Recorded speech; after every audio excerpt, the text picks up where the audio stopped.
Hey guys, so this video is for those of us living with Radioulnar Synostosis.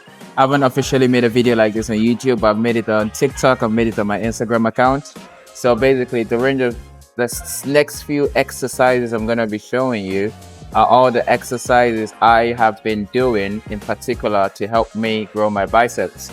So obviously a lot of us who are Radioulnar Synostosis always struggle with external rotation, which as you can see, all I have is all the way there, similar to everyone else, or maybe what some people have it was more than I do.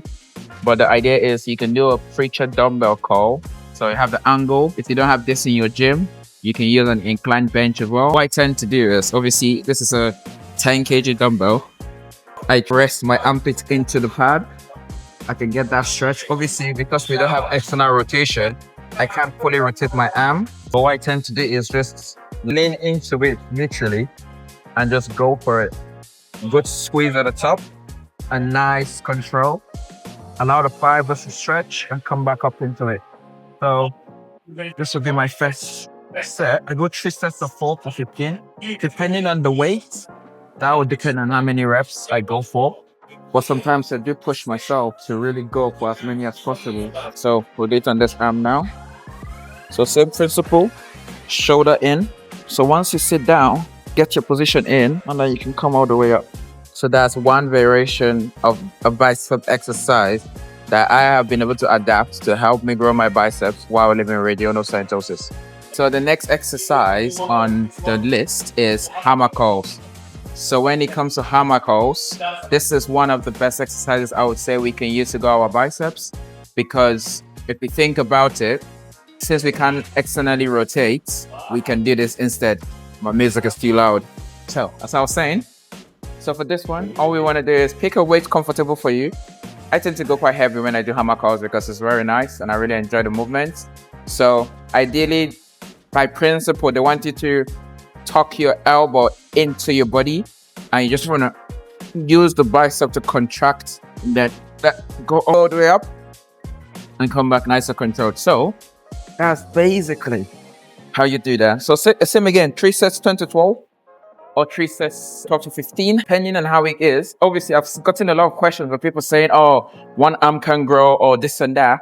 All you need is volume. Follow a program, eat consistently, eat well, and train hard. And you will grow those biceps. You will grow those triceps. You will grow those arms. That's literally the principle which I've been following for the past few years, and they have been working. Okay, I'm not gonna lie, that set was a bit difficult because I did try to do 15 point something, so I'm gonna go for 12 and just do a proper set of 12 to 15, and then that'll be my best set of hammer curls as well. But the exercises down, preacher curls and hammer curl. So if you're not comfortable doing a dumbbell hammer curl, you can also use a cable hammer curl. So you don't need to attach the D handle. All you need to use is to hold the hand here, hold the rubber bit, and then move from there. So this is the grip you hold, the equipment, and then I'll show you how it looks from another view. So I'll do it on this hand. So this is what it looks like from another angle. So you just hold it beside you, put your shoulder back, relax it, nice and relaxed. And all you want to do, just go all the way up and come down like that. So nice squeeze at the top. Allow the weight, don't allow the weight to drag you back, but just allow it to give you a good nice stretch and then come all the way back. So it's similar to the dumbbell hammer curl, but we can effectively do this very nice and easy. And then get the whole idea. So you can do as well 12 to 15 reps, as many sets as you want. Also just control, progress it gradually over a period of time, and make sure you enjoy the exercise as well. And then you will see definite progress. So do those for both arms to grow them as well. Another very interesting grip for us is a V-bar. So this is basically how it's shaped.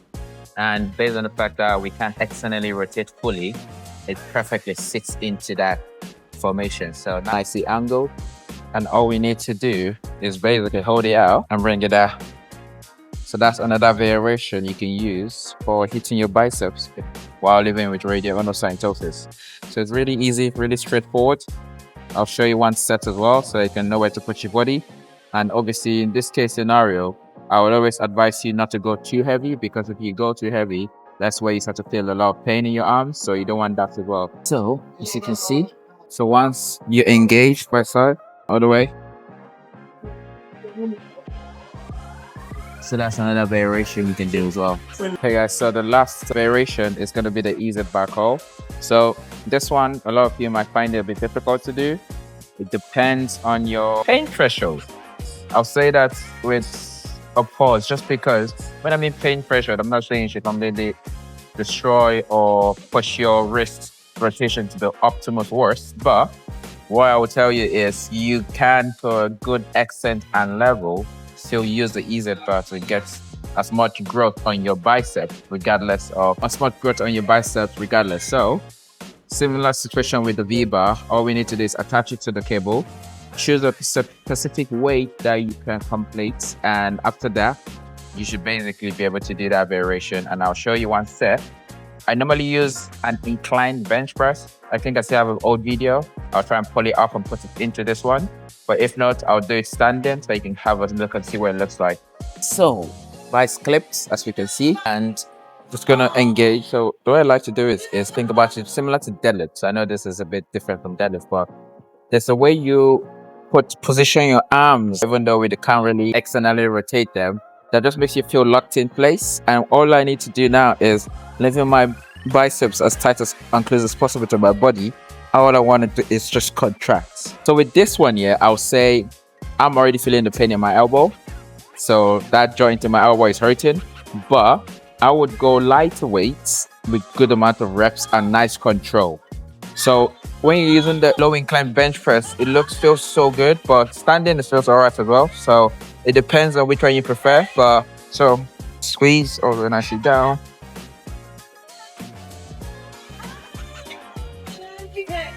So those are the variation of exercises I do to train my biceps while living with Radioulnar synostosis. Also, for my forearms, I don't do anything in particular. I feel like this is all genetics. Thanks to my dad. My dad's forearms used to look like this as well. Obviously, I'm a lot leaner now, so I can see a lot more variations, see a lot more veins as well. But my dad's arms used to basically look like this. Ideally, whenever I grab onto a barbell that I don't use straps, I literally grab it for my dear life. So maybe that's where my grip should come from. But I will be lying to you if I tell you I particularly do one particular variation of forearms. I probably would say I just train forearms based off the grabbing of deadlifts, bent over rows, shrugs, and dumbbells from hammer curls and stuff on a daily basis. So that's basically where my forearm development has come from. But yeah, try to exercise this out and let me know what you think, and hopefully this will help you grow your biceps going forward as well.